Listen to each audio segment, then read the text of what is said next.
Hey guys, what's going on? Darrell Addison at Torpedopot.com. Darrell Addison at Torpedopot.com. And you're looking at self-growing planters.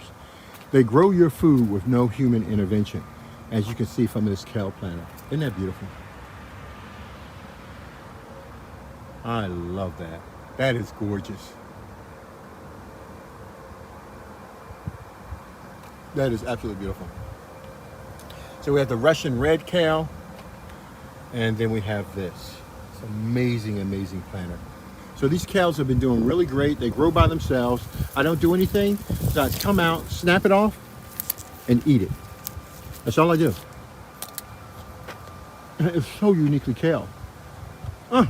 It's so good. Oh my gosh, you see I've been cutting some off already. I can't wait to cut the rest off to eat it. And so we have about 10 planters that are growing out here now. No human intervention, they grow by themselves. They're fabulous. Don't let anybody tell you you can't grow things in the wintertime. Smack them in the head.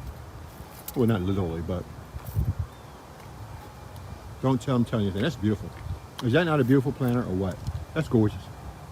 That's what good pictures are made out of, something like that. That's beautiful. That is so beautiful.